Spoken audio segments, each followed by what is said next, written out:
Welcome back to channel go for agriculture. तो आज के लेक्चर में हम थ्योरी ऑफ फैक्टर प्राइसिंग के बारे में डिस्कस करने वाले हैं। तो ये जो टॉपिक है it's a continuation of lecture 13 and 14। और ठीक है, हम लेक्चर 13 और 14 में we have discussed about the factors of production. मतलब टोटली 4 फैक्टर्स है: land, labour, capital and enterprise. ठीक है, and also we have discussed in detail about those factors of production.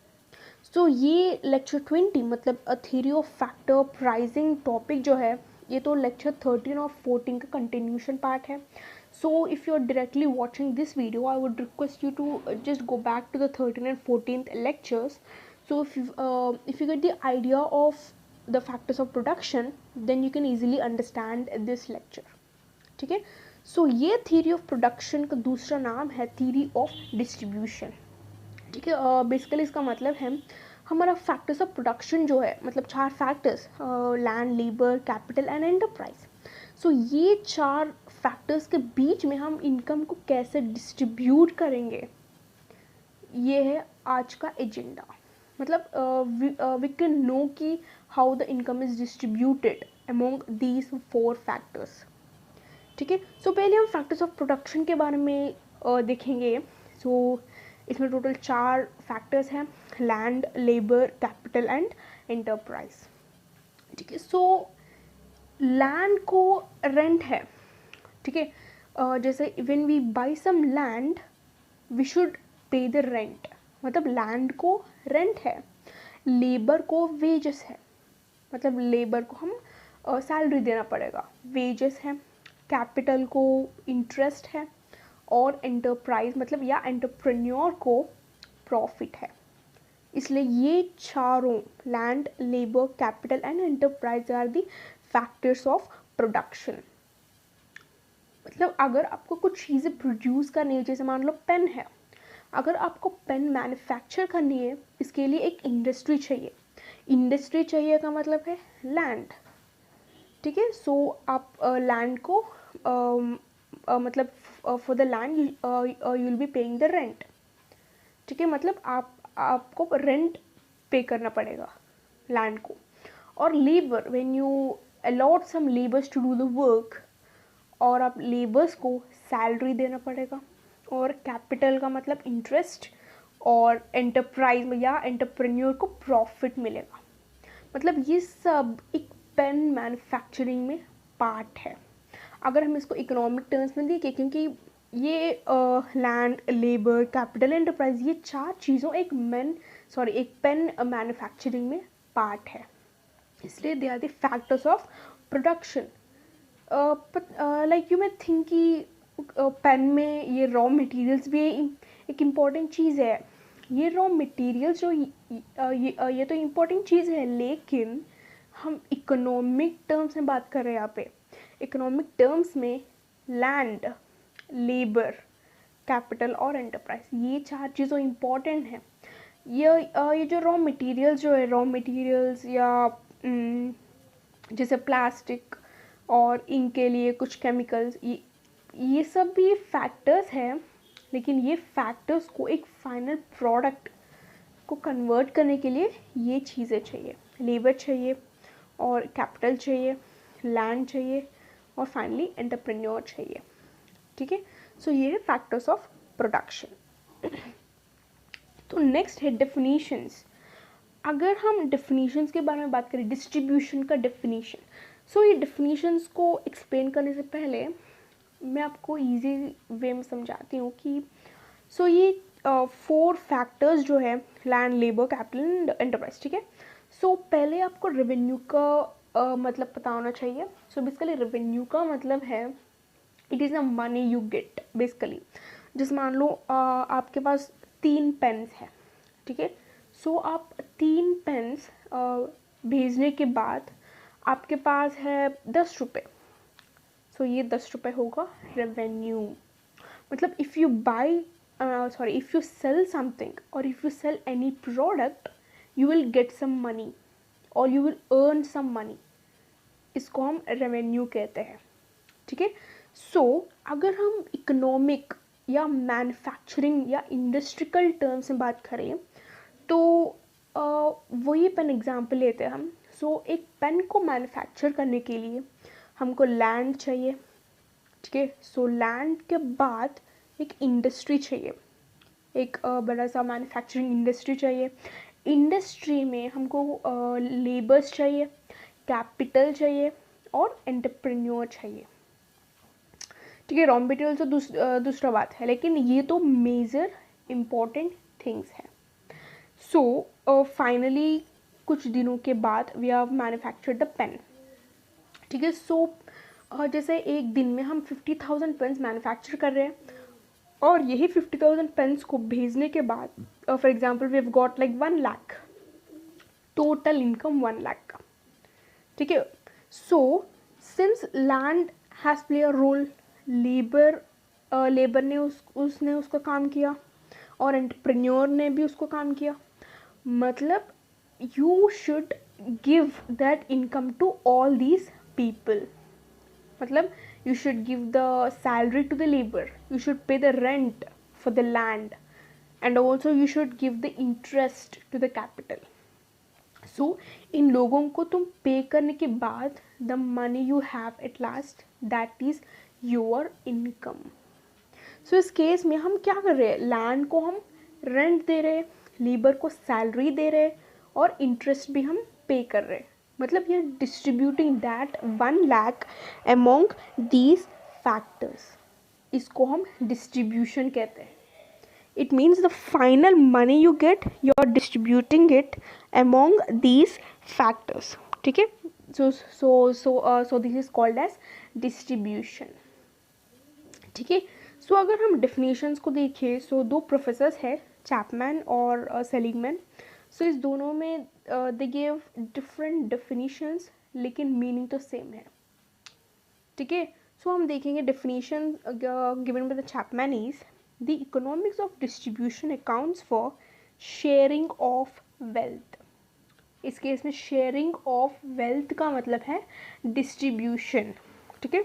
So produced by community among the agents or owner of the agents which have been active in its production. So I have underlined some words, sharing of the wealth among the agents. So इस case में agents कौन है, जैसे मान लो community है, एक industry, manufacturing industry एक community है, वही कम्युनिटी में एजेंट्स कौन है, लैंड है, लेबर है, कैपिटल है, एंटरप्राइज है या एंटरप्रेन्योर है. सो ये एजेंट्स के बीच में हम वेल्थ का मतलब है पैसे या इनकम कुछ भी. सो ये एजेंट्स के बीच में हम वेल्थ को डिस्ट्रीब्यूट कर रहे हैं, मतलब we are giving the money which they earned, ठीक है. सो हम वेल्थ को डिस्ट्रीब्यूट कर रहे हैं एजेंट्स के बीच में. बस यही है ये चैपमैन का definition. So the economics of distribution accounts for sharing of wealth produced by community among the agents. Produced by community का मतलब है produced by a particular manufacturing company या पेन इंडस्ट्री है for example. among the agents कौन है, वो 4 factors of production है, और the owner of the agents कुछ भी which have been active in its production. so active in its production का मतलब है लैंड, लेबर, मतलब ये सब they have played role in manufacturing a pen, ठीक है. तो ये है एक्टिव इन इट्स प्रोडक्शन का मतलब. Since they have done their job, we are giving them the money. बस, ठीक है. इस केस में distribution you have to understand. The money we have got at the final, जैसे as I've told you before, you've earned 1 lakh rupees by selling all those 50,000 pens for example. So वही 1 lakh rupees को आप ये चारों agents, मतलब ये चारों factors के बीच में आप डिस्ट्रीब्यूट कर रहे हो ना, जैसे आप 50,000 लैंड को या 20,000 लेबर को और 10,000 कैपिटल को, ऐसे आप डिस्ट्रीब्यूट कर रहे हो. ये डिस्ट्रीब्यूशन है, इकोनॉमिक्स ऑफ डिस्ट्रीब्यूशन का मतलब, ठीक है. और ये सेलिगमैन भी यही कह रहा है कि all wealth that is created in a society find its way to the final deposition of the individuals. Final deposition of the individuals का मतलब है, सो इस केस में इंडिविजुअल्स कौन है, फैक्टर्स है. Final deposition of the individuals का मतलब है the money you earned will be distributed to your co-workers. इस केस में co-workers कौन है? Land, labour, capital and enterprise. ठीक है. So final deposit, how much you earn also, you should distribute that money to your agents who played their active participation. So ये 4 agents है, individuals है. So the money you earned, it will be shared among these 4 people या community, sorry I mean agents, through certain channels or sources of income. ठीक है. तो इसको हम distribution कहते हैं इकोनॉमिक टर्म्स में. गाइस सॉरी डिस्ट्रीब्यूशन का मतलब कुछ नहीं है, बस डिस्ट्रीब्यूटिंग द इनकम, बस. ठीक है. सो ये है डेफिनेशंस है. डिस्ट्रीब्यूशन में 2 टाइप्स हैं, पर्सनल डिस्ट्रीब्यूशन और फंक्शनल डिस्ट्रीब्यूशन. पर्सनल डिस्ट्रीब्यूशन ये तो पर्सनल इनकम से रिलेटेड है. लाइक फॉर एग्जांपल ये पर्सनल डिस्ट्रीब्यूशन जो है एक बंदे का इनकम के बारे में इट विल टॉक. मतलब इट मीन्स जैसे मान लो एक पर्सन है. ठीक है.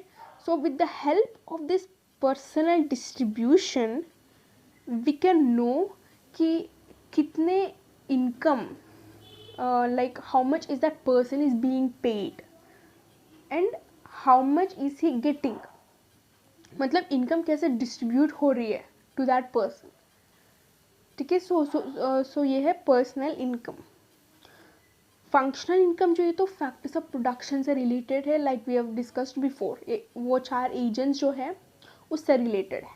लेकिन पर्सनल इनकम सिर्फ एक बंदा या 2 बंदों, मतलब ये तो बेसिकली पर्सनल इनकम से रिलेटेड है. मतलब if there are some employed persons in a country, so this personal distribution जो है it will help us to know कि इनकम उन लोगों के बीच में कैसे डिस्ट्रीब्यूट हो रही है. ये तो ये क्या 2 पर्सन्स के बारे में रिलेटेड है. लेकिन फंक्शनल एक इट्स अ ह्यूज कम्युनिटी जैसे फैक्टर्स ऑफ प्रोडक्शन है. मतलब वो चारों फैक्टर्स जो है ये चारों के बीच में कैसे इनकम डिस्ट्रीब्यूट हो रही है, ये तो फंक्शनल डिस्ट्रीब्यूशन है. पर्सनल डिस्ट्रीब्यूशन है एक पर्सनल इनकम से रिलेटेड है. ठीक है. नेक्स्ट है need for separate factor pricing. Why we are measuring the pricing of a commodity and the factors of a commodity. So इसका रीज़न है commodity का मतलब है प्रोडक्ट. ठीक है. सो एक प्रोडक्ट का characteristics and the factors of production of that commodity का कैरेक्टरिस्टिक्स दोनों डिफरेंट होगा. ठीक है. सो इसलिए Alfred Marshall he told that there is need for separate factor pricing. इसके लिए एक एग्जाम्पल भी है, I'll tell you in the next upcoming slide. ठीक है. So I hope you understood because एक कमोडिटी का कैरेक्टरिस्टिक्स और वही कमोडिटी का फैक्टर्स ऑफ प्रोडक्शन का कैरेक्टरिस्टिक्स ये दोनों डिफरेंट होगा, इसलिए there is a need for separate factor pricing. Next है रीजंस. So first reason है the supply of factors of production cannot be readily adjustable as in case of the product. अगर मैं एक particular product का supply के बारे में बात करूँ तो जैसे मान लो एक पेन है. ठीक है. चलो पेन जोड़ दो, एक मोबाइल फ़ोन है. ठीक है. सो ये मोबाइल का डिमांड इंक्रीज़ होगा तो सप्लाई भी इंक्रीज़ होगा. जैसे मान लो मार्केट में 50,000 phones per day is a demand. So manufacturing company जो है इट शुड प्रोड्यूस 50,000 या more than 50,000 phones per day. अगर like if on the second day if the demand for the mobile phones has increased to 1 lakh per day, so again the manufacturing company should increase their supply to 1 lakh. मतलब इस case में एक commodity या एक product के case में अगर demand बढ़ गया तो सप्लाई भी इंक्रीज होगा. अगर डिमांड कम होगा तो सप्लाई भी डिक्रीज हो जाएगा. लेकिन if I talk about the factors of production, guys factors of production का सप्लाई के हिसाब से it's really not easy to adjust. For example, हाँ, if we take same mobile phones, so आज सैमसंग मोबाइल फ़ोन का demand है, it is having like 1 lakh phones per day. ठीक है, लेकिन सैमसंग मैन्युफैक्चरिंग कंपनी का हाईएस्ट सप्लाई, ठीक है. सो सैमसंग मैन्युफैक्चरिंग कंपनी का हाईएस्ट सप्लाई मतलब highest manufacturing of the phone per day है 90,000 है. मतलब इस केस में let me just tell you. ठीक है, सो डिमांड है 1 लाख है, लेकिन मैन्युफैक्चरिंग कंपनी का सप्लाई मतलब हाईएस्ट सप्लाई, इससे above they can't manufacture it. मतलब हाईएस्ट सप्लाई है 90,000 है. ठीक है, मतलब इस केस में there is a need of 1 lakh phones, लेकिन मैन्युफैक्चरिंग कंपनी का सप्लाई सिर्फ 90,000 है. मतलब दे नीड मोर 10,000 फ़ोन्स. सो ये तो कमोडिटी का है. अगर हम फैक्टर्स ऑफ प्रोडक्शन के बारे में देखें, सो दे नीड मोर 10,000 फ़ोन्स. सो इस केस में if we think like this कि चलो हमें 10,000 और फ़ोन्स को हम मैन्युफैक्चर करनी है, इसका मतलब है we should buy another land, again we should construct the industry, again हम लेबर्स को अलॉट करनी है, कैपिटल, एंटरप्राइज, ये सब को हम अलॉट करनी है. Is it really easy to to establish all these things again just for 10,000 phones? मतलब लैंड खरीदना है, इंडस्ट्री इस्टेब्लिश करनी है, या इंडस्ट्री को हम रिकन्स्ट्रक्ट करनी है, लेबर्स को अलॉट करनी है. Is it really easy? No. मतलब फैक्टर्स ऑफ प्रोडक्शन है really hard to adjust. So this is what the first point is saying. Supply of commodity और demand of commodity, इसमें changes जो है तो easy है. अगर फिर डिमांड डिक्रीज होगा, सप्लाई भी डिक्रीज होगा, डिमांड इंक्रीज होगा, सप्लाई भी इंक्रीज होगा. लेकिन ये फैक्टर्स ऑफ प्रोडक्शन से रिलेशन जो है तो बहुत बहुत हार्ड है. So as of told in the before example, so 10,000 का मतलब जैसा मतलब जैसा 10,000 less phones are there. So in order to manufacture the 10,000 less phones, again they should work on the another industry. मतलब ये तो बहुत hard task है. So this is why the factors of production is inadjustable, मतलब not adjustable. Second point है, the demand for a factor of production is not a direct demand. इसका मतलब है okay so let me explain you with sentence कि मैं बोल रही हूँ, if the demand for the factors of production is driven by the demand for a commodity. ठीक है, आई एम टेलिंग यू कि the demand for a factors of production is driven by demand for a commodity. इसका मतलब है ये factors of production का demand is completely dependent on the demand for a commodity. जैसे मान लो एक पेन का डिमांड इंक्रीज हो गया, इसका मतलब है आपको सप्लाई भी इंक्रीज होनी है. इस केस में सप्लाई क्या है? मैन्युफैक्चरिंग है. मैन्युफैक्चरिंग का मतलब फैक्टर्स ऑफ प्रोडक्शन. मतलब डिमांड चेंज होने से ये सप्लाई भी चेंज होगा, सप्लाई चेंज होगा मतलब फैक्टर्स ऑफ प्रोडक्शन भी चेंज होगा. कैसे इस केस में चेंज होगा मतलब रिप्लेस नहीं होगा, इधर इंक्रीज होगा या डिक्रीज होगा. ठीक है, सो ये मतलब so the demand for factors of production is not direct, मतलब it is dependent on a demand for a product. अगर एक प्रोडक्ट का डिमांड इंक्रीज या डिक्रीज होगा तो फैक्टर्स ऑफ प्रोडक्शन का मतलब क्या? सप्लाई है. सो सप्लाई भी इंक्रीज या डिक्रीज होगा. ठीक है, सो थर्ड पॉइंट है the demand for a factor of production is a joint demand. So basically joint demand का मतलब है, जैसे मान लो एक लेबर है. ठीक है, फॉर एग्जांपल 2 कंपनीज है, पेन इंडस्ट्री और केचप इंडस्ट्री है. ठीक है। सो पेन इंडस्ट्री में लेबर्स काम कर रहे हैं, so is there any rule कि the labour who is working in the pen industry should not work in the ketchup industry? ऐसे कोई रूल है? No, not at all. So the worker who is working in the pen industry can also work in the ketchup industry.